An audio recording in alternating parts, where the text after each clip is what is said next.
నిన్న చూసాం ప్రధానమంత్రి నరేంద్ర మోడీ గారు వచ్చారు. ఈ సోషల్ మీడియా దానిలకు పాపం ఆయన కూడా రాత్రి 11, 12 అయితే రోజు 2 నిమిషాలు రీల్స్ వదులుతున్న పరిస్థితి, చెప్పుకోవాల్సిన పరిస్థితి.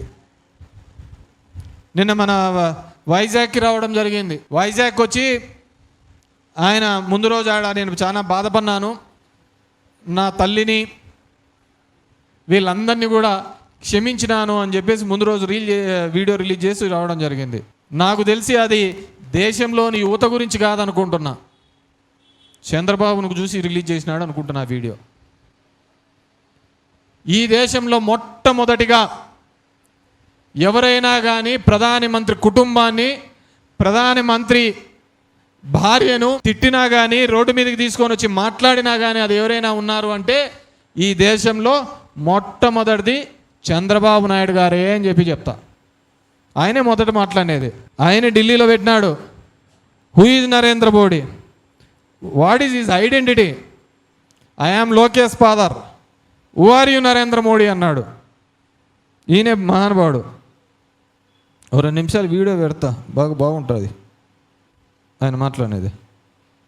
ఎందుకంటే ఆడ మాట్లాడేది ఈయనే. ఒక్క నిమిషం. నీళ్లు కొట్టి మనకు అన్యాయం చేసిన వ్యక్తి ఈ నరేంద్ర మోడీ. నరేంద్ర మోడీ కరుడు కట్టిన ఉగ్రవాది, మంచివాడు కాదు.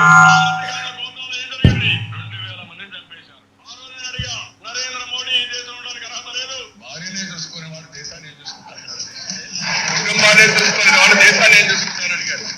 మీరు కుటుంబాన్ని చూసుకోలేకుండా ఉంటే మీరు దేశాన్ని ఉద్ధరిస్తామంటే ఎవరు నమ్మతారని మీకు అధికారం ఉందని మీరు దాడులు చేస్తే రేపు రాబోయే రోజుల్లో మీరు పారిపోయే రోజు దగ్గరలోనే ఉందని ప్రధానమంత్రి గారికి హెచ్చరిస్తున్నారు.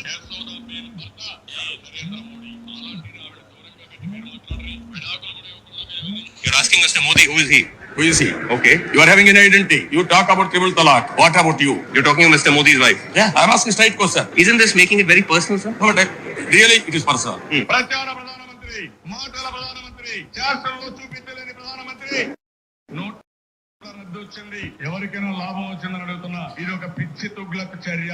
గురువుకు నామాలు పెట్టింది మీరు, కనీసం దండం పెడితే నమస్కారం పెట్టినటువంటి సంస్కారం ఈ ప్రధానమంత్రి నరేంద్ర మోడీ గారిది. అది అహంకారం. చాయ్ వాలా అంటాడు, ఆయన సూటు బూటు చూసే మాత్రం ₹1,00,00,000. ఆయనను చూసి కన్నీరు మున్నీరు అయిపోయినాడు మన పవన్ కళ్యాణ్ గారు. నిద్రాహారాలు మానలేసినాడు. అప్పుడెప్పుడో తెలంగాణ ఉద్యమం అప్పుడు మానేసినాడు, మళ్ళీ మొన్న మానేసినాడు. పాపం ఆయన మాట్లాడేది కూడా వినాలి కదా.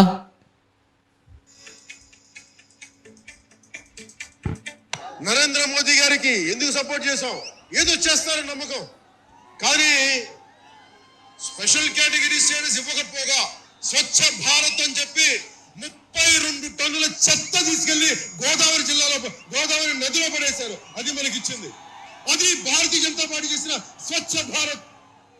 మరి దీనికి అండగా ఉంది మనకి నరసాపురం పార్లమెంటరీ అభ్యర్థి ప్రజలు, అభ్యర్థి గంగరాజు గారు. చెత్తను తీసుకెళ్లి వెళ్ళిపోయి ఈ రోజు కనిపించలేదు. నాకు నిజంగా అనుభవం లేదు, అండగా నిలబడదామని వచ్చాను, నేర్చుకుందామని వచ్చాను.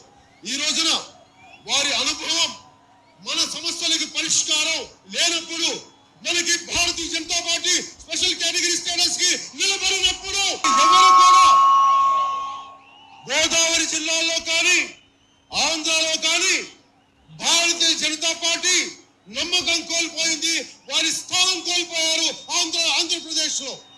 భారతీయ జనతా పార్టీ మాట్లాడితే ముఖ్యమంత్రి గారు మాట్లాడతారు, నేను భారతీయ జనతా పార్టీ వెనకేసుకొస్తున్నానంట. అరే మా సొంత అమెరికాలను బయటకు వచ్చినండి మోడీ గారు ఎంత నాకు. అమిత్ షా గారికి భయపడతావా? నా మీద ఏమైనా వేల కోట్ల ఆస్తులు ఉండేదా, దోచేసానా, కాంట్రాక్ట్లు చేసావా? ఎందుకు బెదిరిస్తారా ఎవడైనా? ఒకే ఒక బతుకు ఉంటే ఉంటుంది, పోతే పోతే. పనిచేసిన కోసం మీకు, మీ జీవితాల కోసం, మీ తరాల కోసం, మీ భవిష్యత్తు కోసం. దేనికి అలసిపోయాం? 2016లో ఆ రోజున కూర్చొని మీరు స్పెషల్ కేటగిరీ స్టేటస్ ఇవ్వట్లేదు. ఈ రోజున మీరు చెప్పండి, మన తునిలో ఒక పారిశ్రామిక వాడున్న ఉద్యోగాలు రాగలుగుతున్నాయా మనకి? దారి పొడుగుతా నేను అందరితో మాట్లాడుతూ ఉంటే ఉద్యోగాలు లేదు.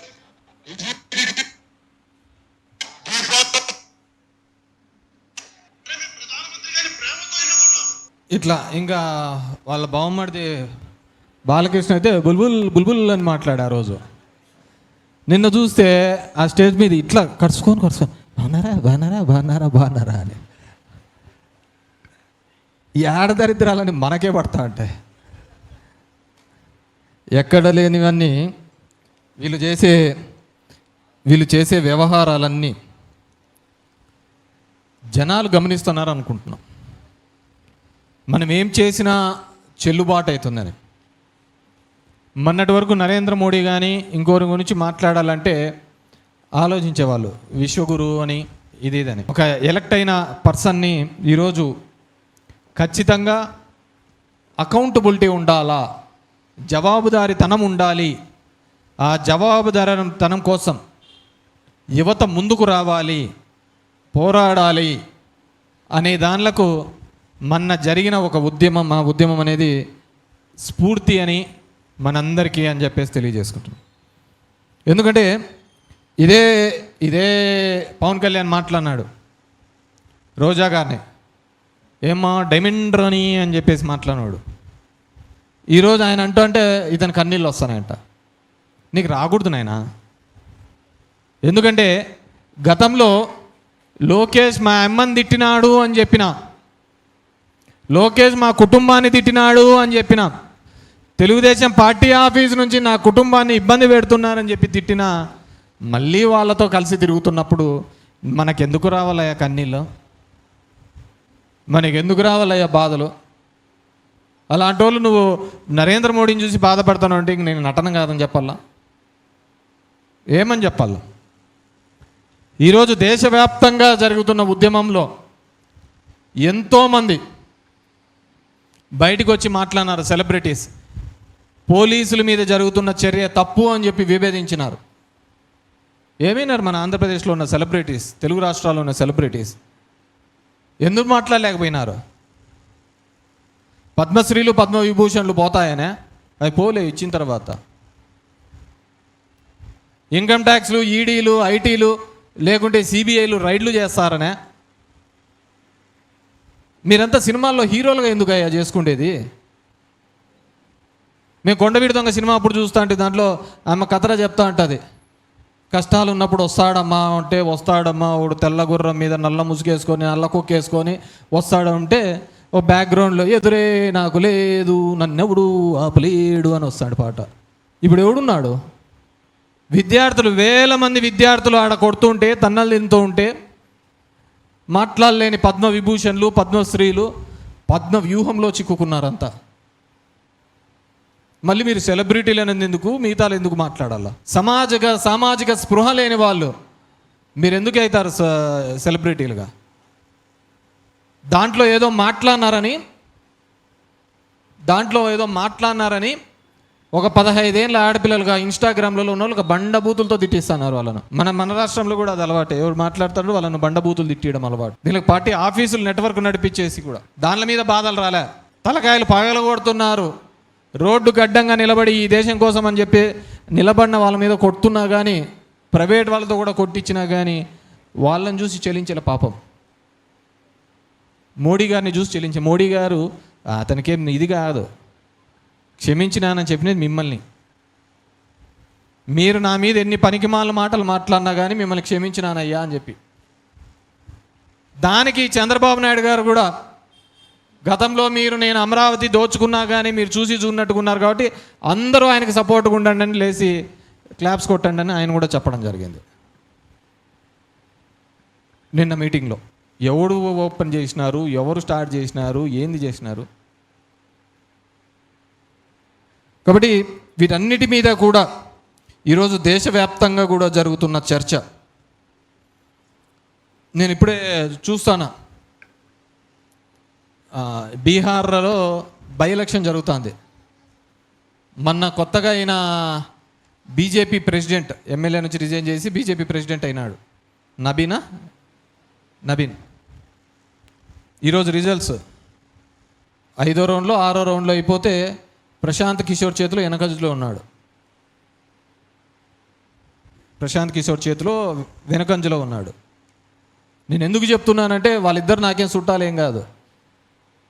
జనం అబ్జర్వ్ చేస్తున్నారు. మనం ఏం చేసినా చెల్లుబాటు అవుతుంది, మనం ఏం నెరేటివ్ బిల్డప్ చేసినా దాన్ని చూసి ఆమోదిస్తారు అనే కాలాలు పోయినాయి. గతంలో అయితే వచ్చే ఒక మీడియాలో ఉంటే ఒకటే పేపర్ ఉంటాండే, ఈనాడు, జ్యోతి, దాంట్లో ఏదొస్తే అదే శాసనం, అదే తీసుకొని వచ్చి కొట్లాడిన సందర్భాలున్నాయి చంద్రబాబు నాయుడు గారు అసెంబ్లీలో. ఈరోజు కాలం మారింది, కాలానుగుణంగా యువత మారినారు, యువతలో చైతన్యవంతమైంది, తరం మారింది, తరానికి తగ్గట్టుగానే యువత కూడా మారుతూ వస్తుంది. ఖచ్చితంగా మీరు చేసిన అన్యాయాలకు, అక్రమాలకు ఖచ్చితంగా ప్రజలు రాబోయే కాలంలో మీకు ఖచ్చితంగా శిక్ష ఇస్తారని చెప్పేసి తెలియజేసుకుంటున్నాను. ఈరోజు ఈ రాష్ట్రంలో డిఎస్సి ద్వారా 3,33,000 మంది ఉద్యోగాలు రాస్తే